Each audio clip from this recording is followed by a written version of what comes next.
Hello, I am Chief Warrant Officer to Regina Crump. I am a 420 Alpha Human Resources Technician, and I am the 2nd Combat Aviation Brigade HR Technician. Okay, so I was born and raised in Detroit, Michigan, in a single parent home. My father raised me. Although my mother was in my life, my father raised me. And I'm the only child between my parents, and I grew up as the only child, although I have siblings on both sides. Um, Growing up in my household was different but special because it was a religious household. So my dad was very, very religious, very, very strict, but not strict to the point of, you know, um, being like so disciplined till I couldn't do anything, but I could not spend the night at other people's houses. I had to, of course, be home at a certain time. And if anybody had brothers, I was not going over to their home, to their house. So he was a strict father. I did a lot of church during the week. I was very active in Girl Scouts and Little League softball and, the church choir. So I spent a lot of time being busy because my father was busy in church. He was a quartet singer in a gospel group, and he traveled a lot. They made records and, did concerts and stuff. So he was busy and he kept me busy at the same time. But growing up, I wanted to be a lawyer. Um, and then I graduated high school. Well, actually, even before I graduated high school, the recruiters came to the school, and I was 17, senior, and I came home with the little application like, Dad, I joined the Navy. And he's like, No, you didn't. I'm not signing that. And I was like, I want to go into the Navy. I can go on the buddy buddy plan with Katrina because we were going to do that. And he knew my friend Katrina, and our parents were friends because of us. But Dad was like, No. So from that point on, I didn't join the military. I was 17. 2 years later, my father passed away. And he taught me a lot of life lessons. So I was okay, but emotionally, I was not okay because he was with me my whole life. And then 19 years old, still young, he passed away. So I had to grow up because I said I was going to live at home forever. But because I thought my dad was going to be around forever, but it didn't pan out that way. And so I grew up, as an adult. I was already grown pretty much, 19, but I grew up with the same values that my father instilled in me. So I never joined the military because my dad said I couldn't, even though he passed away. Because, like I said, he was strict. I listened to what he said. Coming from Mississippi, my father was born in 1934. So it was a different time in America and in the world. My father, being in Mississippi, it was just different. If you check the history books, you'll know about it. But being an African American in Mississippi was really tough for my dad. So for me, he made sure that I was integrated, or, I wasn't segregated in any way. Being in Detroit, it's an urban place, predominantly African American. So I was bused to school. Um, I was integrated with Hispanics, Caucasian, um, African Americans, some Jewish kids were there, but I was integrated, and he made sure of that. And so that is the one thing that I really thank him for, because so many people are not open minded when it comes to other cultures and, just different people, if you want to call another ethnicity or culture different, because it is. Um, that's the one thing that stuck with me, other than you can't join military. So I eventually moved from Detroit and moved to Washington State, where my sisters on my dad's side from his first marriage lived. I visited there a lot. I found myself being a little depressed and sad because my dad wasn't in Michigan, and I'm trying to find my way still. Although I worked Blue Cross Blue Shield of Michigan, I've always had good work. Um, I had my degree in mental health social work. I was a behavioral health technician for the state of Michigan. So I had a lot of good things going on for myself, but my dad wasn't there. So I moved to Washington. And there, my stepsister and her friends had a Memorial Day barbecue, my first, outing since I moved there. And they were in the military. And they talked about, it was funny because they brought out the old standard task and, books, the SCT books with the standard task and conditions. And they were talking about land nav and all this stuff. And they're like, have you ever been in the military? And I was like, no, but I've always wanted to. And they're like, well, why haven't you? At this, at that time, I was 31. And I was like, because my dad said that I couldn't join. They're like, what? Girl, you should join the military. You're 30, 31. You have plenty of time. Just join for 4 years. You'll never regret it. So I thought about it. And one day on my lunch break, I went to the recruiter's office. And I said, I'm just here. I would like to just hear what you got. And it was funny. He said, "Hear what do you mean?" I said, "Well, there's been many times I've walked into a recruiting station, but I always leave without, making a commitment." And I said, "So I won't make a commitment today, but I can tell you that I'm interested.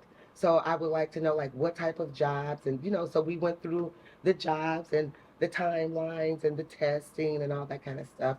And so I said, "Okay, I'll call you back." So as I was driving back to work, I was thinking like, Dad is going to kill me because I'm joining the military. Because he was really strict on, this is a man's lane and this is a woman's lane. Now you can work, but these are the type of jobs you're going to have. So I believe if he was still living, I definitely wouldn't be in the Army, I can tell you that much. But that Memorial Day opened my horizons. Like I said, I went into the recruiting office, and from there, um, I went home and wrote down my pros and cons based on what the information the recruiter had given me. And I realized there was only one thing stopping me, actually two. One was Dad said, you can't join the military. And then two was, it's wartime because 9/11 had just happened. So I said my prayers and I asked the Lord to guide my path because I'm really spiritual. Grew up in a religious household. I asked the Lord to guide my path, protect me and the people that I am, going to be traveling with in this military. And, I went back to the recruiting station and I said, I told him I wrote down my pros and cons. And he's like, you did? I said, I did.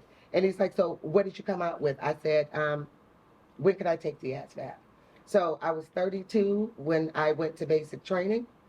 2000, well, actually, I was 33 because it was November 5th, 2003. And this year, November 5th, I'll have served 20 years. And because now both of my parents are deceased. So although I have half siblings, I grew up as an only child, and I feel like I am by myself sometimes. But I realize that my parents are with me, and I know that my dad is proud of me.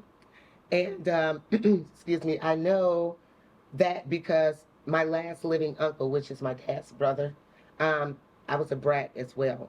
So, um, my last living uncle, my Uncle Jerome, he always tells me that he loves me and he knows that my dad would be proud of me. So when I took the yearbook picture, I did that in honor of my uncle because my dad's not here.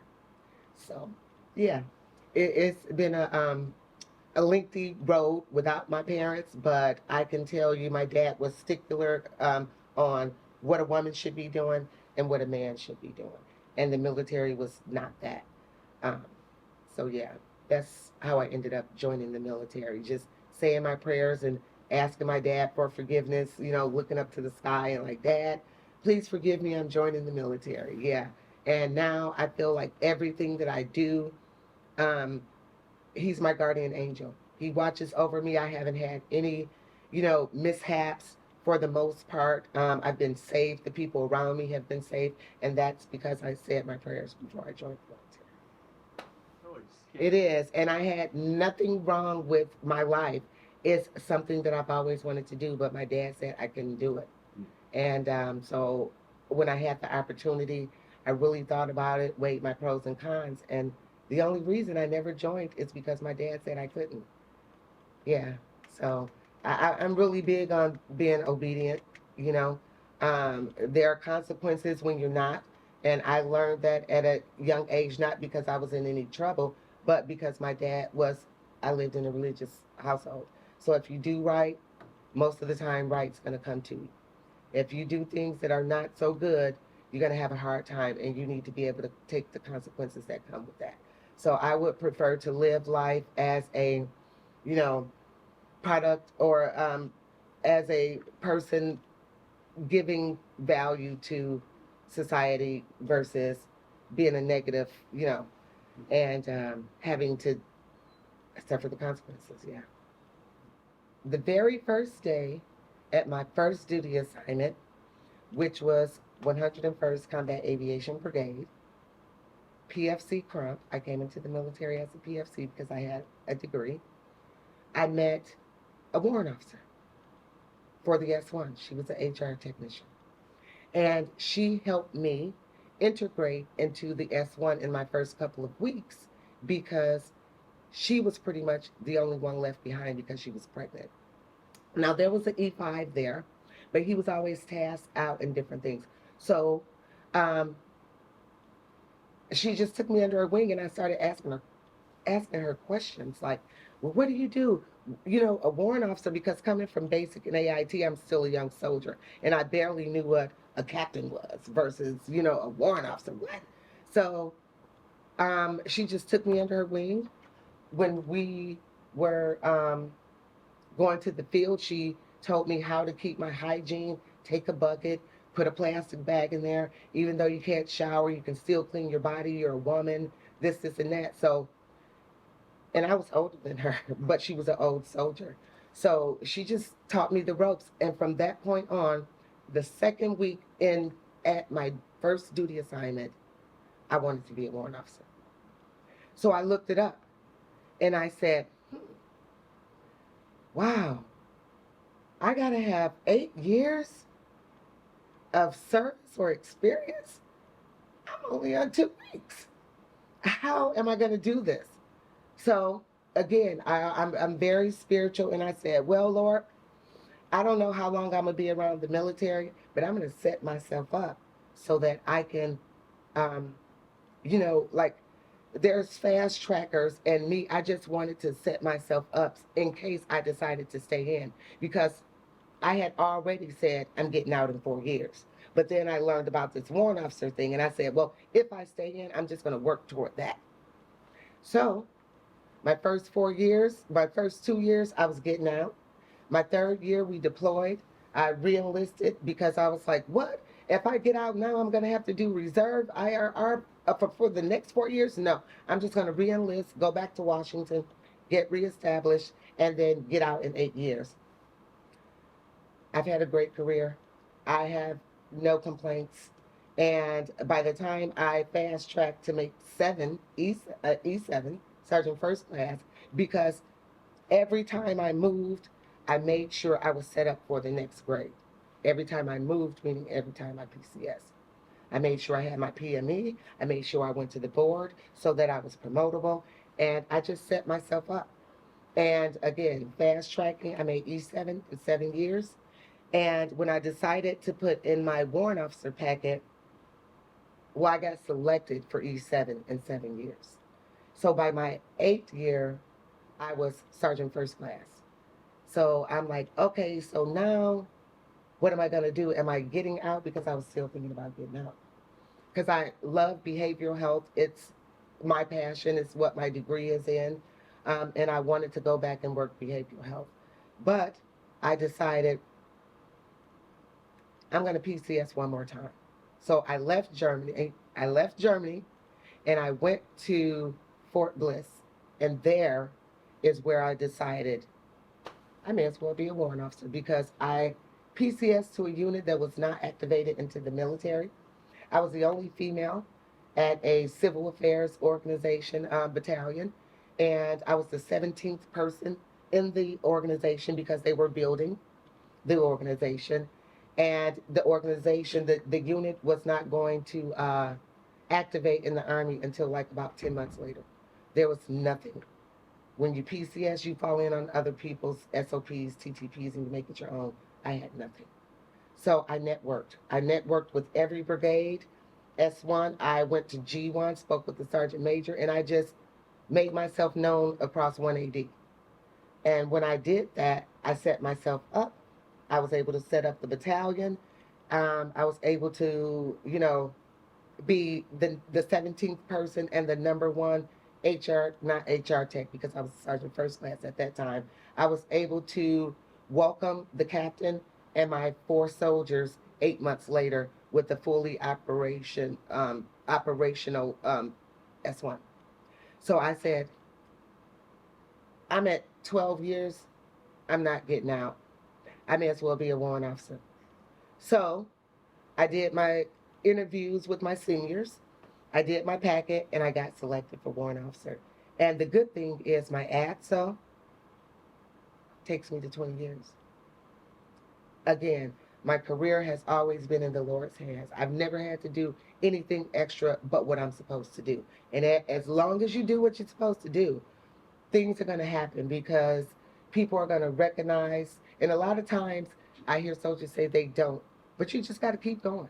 You just got to do you. Don't worry about what anyone else is saying or doing or thinking.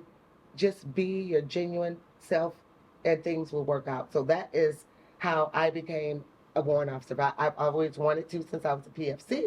And then I just set myself up because I didn't know whether I was going to get out or stay. I fast tracked to E7.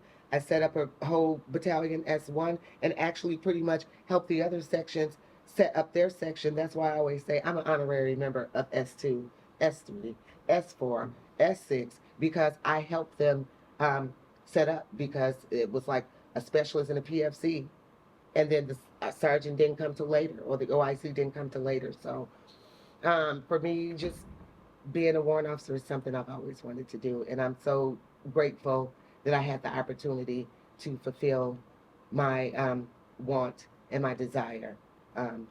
Yeah, as far as my military career. I always, this is how I know I'm my dad's child, because I'm always talking about God and energy and being positive. So for me, I joined the military initially. Well, I wanted to join the military initially because I just wanted to do something that would make my dad proud. And he was like, no, girl, you're not doing that. But also because I wanted to serve my country. I believe in doing things that are bigger than yourself. And again, growing up in my household, even as a kid, I volunteered because my dad volunteered. So I've always been willing to give of myself, of my time. So I have no regrets about joining the military. Like I said, I wanted to get out in the beginning because people aren't like me. I can't say I'm angelic as much as I feel like I am because I have my flaws, but I'm a genuine person and I'm consistent with who I am and the way that I treat people. And I believe just because you have rank, it doesn't give you the authority to mistreat people. And that was one of the reasons at one point I did want to get out, because I'm like, you're just being disrespectful. Like, you have the authority, and the NCO creed is, I will not use my grade, position, or rank to obtain pleasure, profit, or personal safety.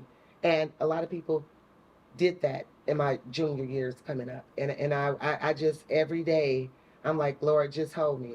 Just keep me on the right path and let me not take anything personal. Because a lot of times they weren't talking to me. They were talking to other soldiers. But being 32, 33, 34, 35 years old, it was something, because to see how people talk to one another, discipline is one thing, but disrespect, and the Army values have the word respect in it, and it was like a form of disrespect. But I know sometimes you got to get rough and tough with your soldiers, but I just think, for me, I've never had a problem with soldiers because I've always shown them genuine care, you know. So I think it's important to do that. I don't know. I've been Auntie Warrant Officer Crump. We got to keep it respectful. Miss Warrant Officer Regina Crump, or whatever. But I give soldiers the space to feel welcome to talk to me about things, even though they're not my soldiers. Like if I go to S2 and I see one of the soldiers and they look a little off, I'm like, hey, what's going on? You all right today? And then the soldiers will open up and say, no, I'm not, ma'am. And this, and this happened. So, and I'm like, wow, well, I'm sorry to hear that. Is there anything I can do? Or I know someone who can help you with that. And genuinely, I put forth the effort as a good Samaritan every single day to do something positive every single day, to make a difference every single day, because it's important. Like, people are watching me. I don't have any children, but soldiers are watching me. People are watching me, and I'm consistent with what I do and how I live my life, because I believe that it's important to be a good person all the time, not just because you put on the green suit, or not just because you're going to win an award or receive an award. You should be doing the right thing all the time, every day. And so the 24/7 soldier, I'm a human being 24/7 before I'm a soldier. And people sometimes get that mixed up. But if I wasn't a human being, I wouldn't be in the service. You need a human to be in this uniform to call me a personnel, a member of a team. So I just believe just doing the right thing, being consistent, being genuine allows me to be a better product of my service, in the community, outside of the community, but definitely in the workplace. For my leadership, though, I've never had any doubts from my leadership, because like I said, I don't toot my own horn. I just perform. And I believe if you perform and show your potential, then that's all you need to do. I don't look for accolades. I don't need an award. I don't need anything, because my rewards come from up above, because what I do is genuine. When soldiers come in here, it's a genuine care. Like, I have given so many people my phone number and I haven't locked their numbers in. I'm like, who? What? Oh, yeah, I remember. Yes. Okay, let me get to work. This is what I'm going to do. I'm going to help you out. And that's what I do. Um, I remember one of my leaders was like, don't give out your personal phone number if you don't have a work phone. But I believe if I'm helping someone, they may need to follow up, or they may need to call me. So I give out my number. And once the business is over, they don't call me anymore. And that's fine with me, because that's why I gave them my number, so that I can help them. Yeah. So I do believe that the military is moving in the right direction, because, as I mentioned a few minutes ago, when my stepsister was in the military, it was a different time. She did not have the options that we as women have in the military, in this day and age. To see, so did you know Sergeant Major Whitmer? She was Whitman? 4-2? Yeah, Whitmer. Yeah. I knew her when she was a staff sergeant. I was a PFC. She was the first female to go to Pathfinder School. Even though she could not do anything with that skill, Sergeant Major Glidewell, it was approved for her to go. So it's a different time, because women are doing things that they weren't allowed to do before. You have them. We have women in Ranger Corps, combat arms. Period. You have women assigned to combat arm units. And being out there in the grind with the male soldiers. So for me, I strongly believe that the military is going in the right direction when it comes to equality. Are there some areas that need improvement? Definitely. But for the most part, women are being seen and heard. Yes. I can tell you, I know there is a general. Her name is Vicki Brown. She's retired now, but she was the first, what do you call it? She was material or air defense. That's what she was. She was the first air defense general, which is a big deal. Because when you're the first of many, like, how long has the Army been around? And you're the first female, it's a big deal. So I believe that, like I said before, being the first, or just being a woman in general, and having the opportunity to have a seat at the table.